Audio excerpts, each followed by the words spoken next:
All right, happy Monday and welcome to your Newsmax Daily for October 6th, 2025, the 279th day of the year with 86 more to go. 25 days away from Halloween, which really started kicking in this weekend as far as decorations, pumpkin patches, and all that. Yeah, my voice is a little weak. I was out in the desert for a week, and I may have smoked one or two too many cigars. Not only is October about haunted houses and scary things, it's also Cyber Security Awareness Month, and there is nothing more scary than cyber criminals, right? It's like every day there's some new thing going on, new way criminals are trying to trick us, from tech scams to data breaches.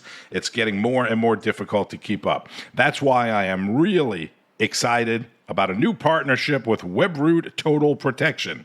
From lightning-fast antivirus to identity theft protection with dark web monitoring, secure VPN, unlimited cloud backup, Webroot Total Protection helps defend every part of our digital life. And to $1 million in fraud expense reimbursement, 24/7 U.S.-based customer support, and new tech scam detection. And an amazing offer for Newsmax Daily listeners. 60% off Webroot Total Protection at webroot.com/Newsmax. 60% off only at webroot.com/Newsmax. Do not wait. This is too important, plus 60% off. Webroot, webroot.com/Newsmax.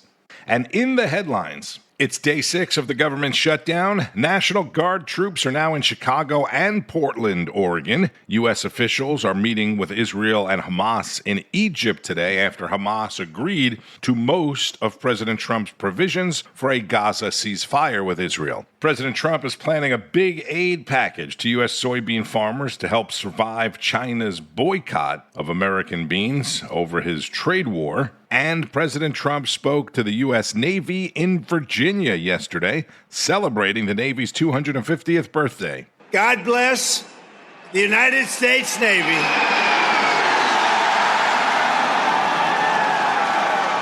And I want you to know that despite the current Democrat-induced shutdown, we will get our service members every last penny. Don't worry about it. Don't worry about it. Let's start on Sunday Agenda with Newsmax host Lidia Curanaj.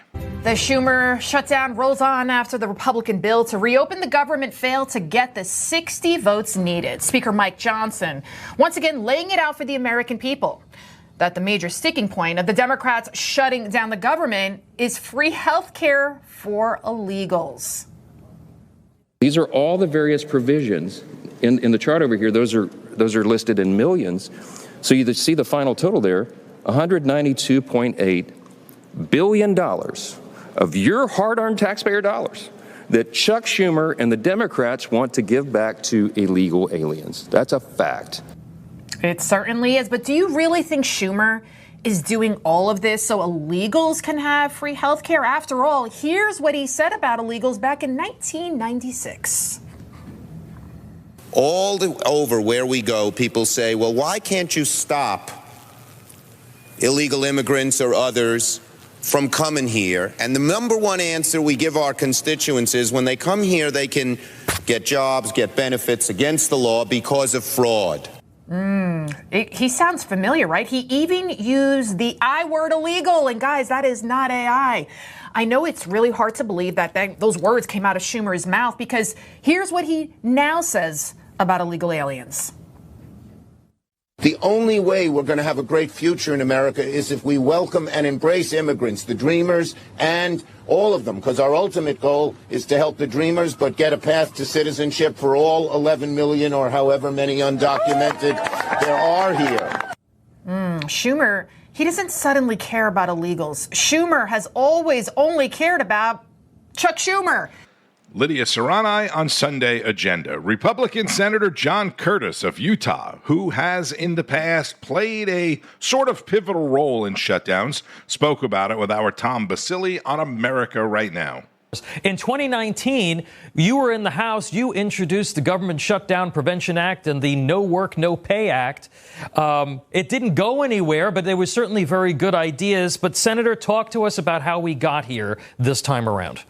Well, first, thanks for the shout out on my bills. I'll just say the first bill was No Work, No Pay, which says, hey, look, if we're shut down, there's no way Congress should be paid.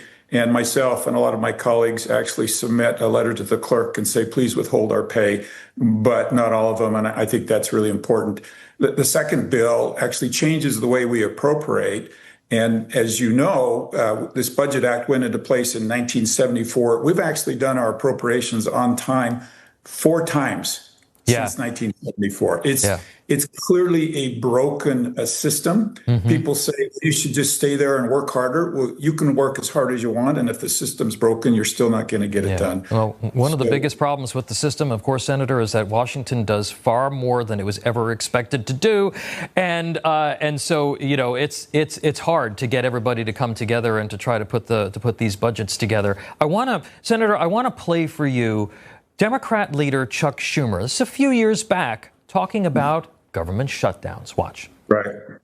What if I persuaded my caucus to say I'm going to shut the government down? I'm going to not pay our bills unless I get my way. It's a politics of idiocy, of confrontation, of paralysis. A policy of idiocy. What happened to this guy and his conference? Yeah, we all know exactly what happened. It happened last March. He got his socks blown off him because he voted for the CR. And I think this current shutdown we're in started last March. I think Mr. Schumer needs a shutdown to deal with his base, and that was predetermined last March. And we're seeing really the silliest reasons for the shutdowns. How ironic is this?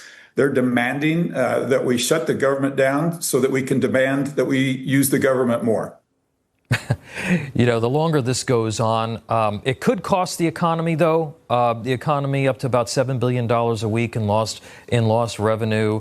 But there could also be an upside here. On Thursday, the president met with the Office of Management and Budget Director, Russ Vought, who he said that, look, we should be looking at temporary or permanent spending cuts as part of all of this. Do you think that the threat of their public employees unions getting the brunt of the and their favorite programs getting the brunt of the blowback here could actually force the Democrats to end this?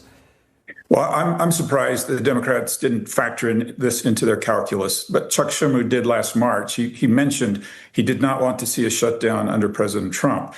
And if you think back to President Obama when he was shutting down the mall and the veterans memorials and things like that, this has always been used by the president as a political tool. And in a shutdown, you hand the keys to the administration. And those of us who are advocates for more control from the legislative branch know that basically a shutdown is to say, okay, we're abdicating our responsibility, and here are the keys, Mr. President. And I'm not sure that the Democrats will like shutdown 2.0 from President Trump. How long do you think this goes on, Senator?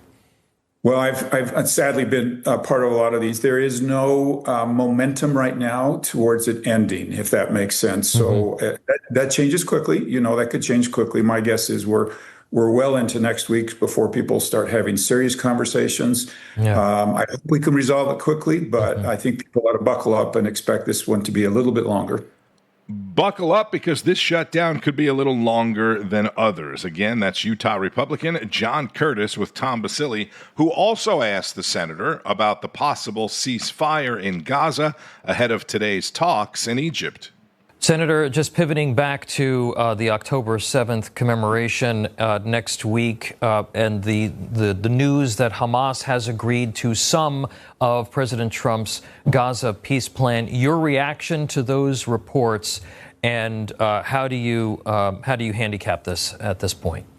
Well, I think, first of all, look, hats off to the president. Nobody has tried as hard as he's trying to bring peace to the region, and nobody's had as much success, not just here, but throughout other parts of the region with the Abraham Accords.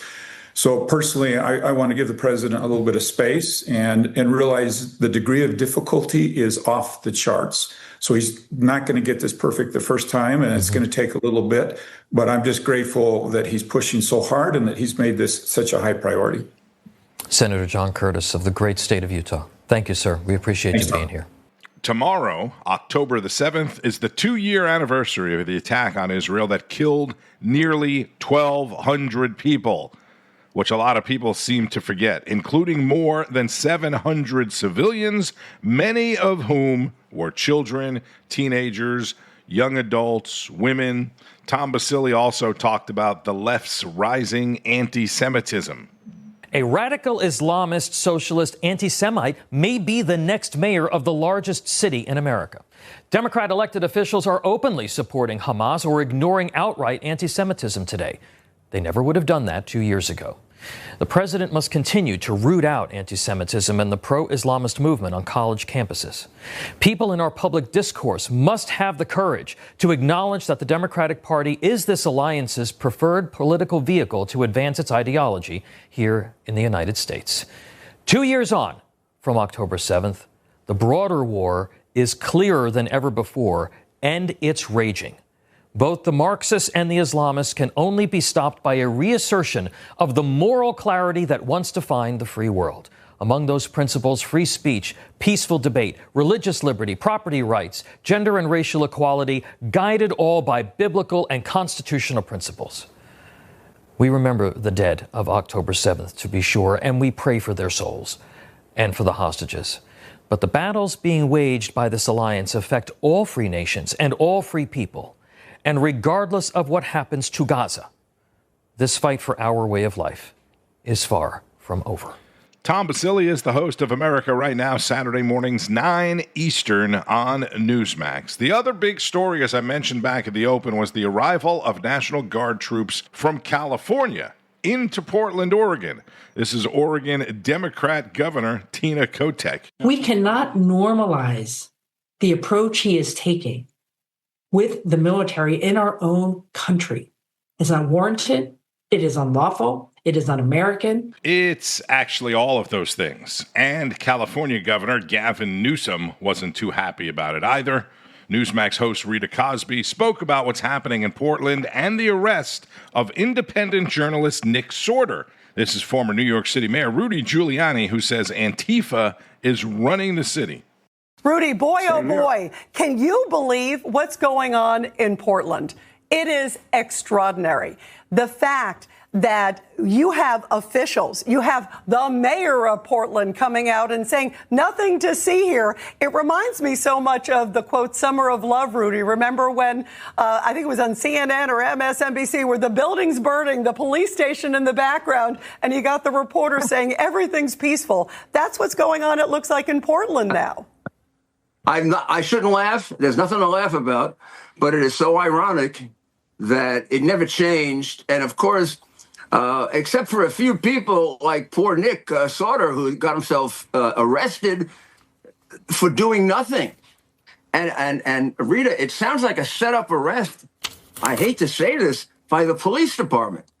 So I'm not gonna say this authoritatively. I'm just gonna say it as a question. Okay. There's a good question as to whether Antifa runs the police department of Portland, because Nick was there to cover it.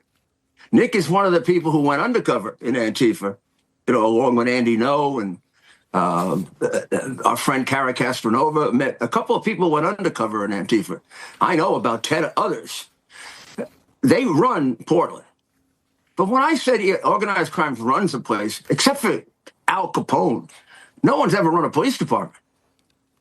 They set up the arrest of Nick. There's a very good piece of evidence that 3 people were on a list that Antifa wanted eliminated from the rally, so the rally would not be publicized. So Nick got punched around a little. He may have done a little himself to protect himself, but he committed no crime. There's complete footage of it. And this is an outrage, and I think the president now knows about it.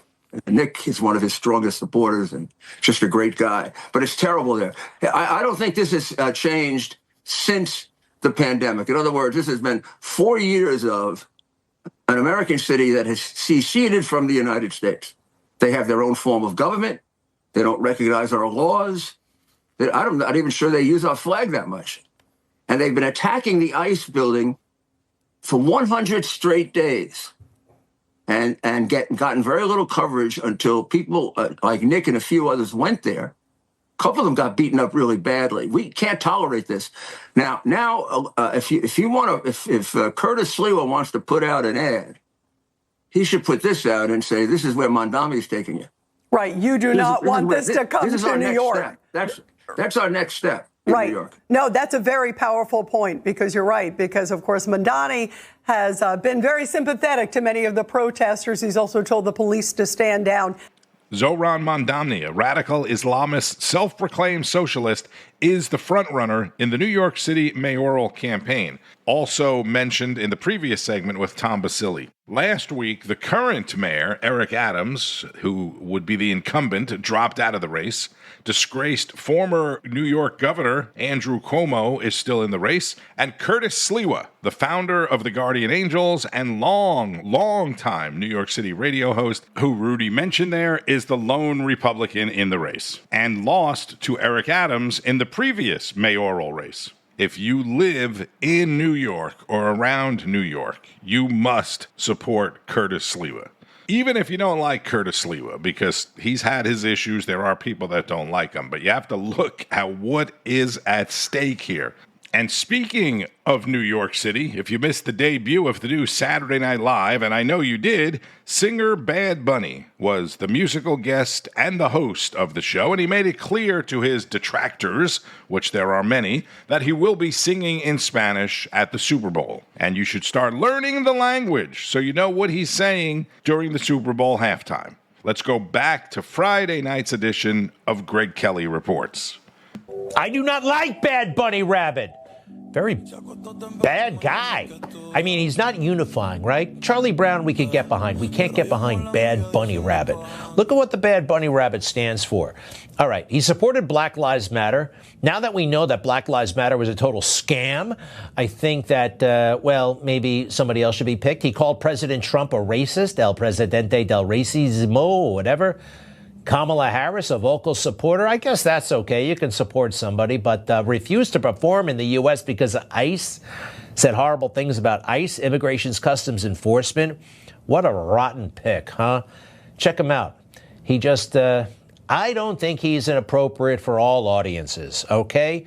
And neither was Snoop Dogg and Dr. Dre and glorifying all that gang violence in Compton. Remember that a couple of years ago? He was literally smoking weed right in the middle of the show. And now we've got the Bad Bunny Rabbit. I thought there would be more of a correction, right? We need a cultural correction. Is there any performer we could all get behind? That is a very good question. Is there any performer we can all get behind and all support? Probably not, because we've all become so PC and almost everyone is offended in some way, shape, or form by almost everything, right? I would say some mainstream country artist would probably be the least controversial, or a group of artists like they had a whole group of rappers. I don't know. What I do know is look at how much everyone everywhere is now talking about Bad Bunny and the Super Bowl, right? Maybe that's why the NFL did it. The White House calendar shows no scheduled events for President Trump today, but with all that's happening in the world, I'm sure we will hear something from him at some point. There is also a White House press briefing this afternoon where we will hear more about the shutdown, the meeting in Egypt, the potential farmers' aid for soybean growers, and probably a lot more. On the calendar of made-up holidays, today is an important day, World Cerebral Palsy Day, as well as World Architecture Day and German American Day. On Wall Street, stocks started the new week in the green. AMD is up big on news that OpenAI may make a large investment in the company, Advanced Micro Devices. And Fifth Third Bank is buying Comerica for $11 billion in an all-stock deal. Bitcoin and most other cryptocurrencies have skyrocketed over the weekend. Bitcoin is over $124,000 this morning. Ethereum back up over $4,500. Even gold is up big, closing in on $4,000 an ounce. Be sure to keep up with all of today's news and any breaking developments on Newsmax, N2, and at Newsmax.com. Don't forget the news now starts every morning at 6 Eastern with Alex Kramer, followed by Wake Up America, National Report, Newsline at noon, American Agenda, Greta Van Susteren at 4, followed by the Chris Salcedo Show, Carl Higby's Frontline at 6, Rob Schmidt tonight, Finity, Greg Kelly, The Right Squad, and much more with expert analysis from people like Judge Andrew Napolitano, Senator Rick Santorum, foreign policy expert Fred Fleitz, Sebastian Gorka, and many others. I'm Tony Marino. Thank you so much for listening, and thank you to Kay Smythe Hill for filling in last week. The Miami Dolphins, which if you don't know, sadly is my team, they now must fire somebody. The coach, the general manager, the offensive coordinator, the defensive coordinator. Somebody's got to go, if not all of them. Monday Night Football has the Chiefs at the Jacksonville Jaguars. Enjoy the rest of your Monday and keep on fighting the good fight. News breaks every minute, every day. You need the app, the Newsmax app. Find it free on your smartphone store. Then watch us anytime, anywhere. Information. Truth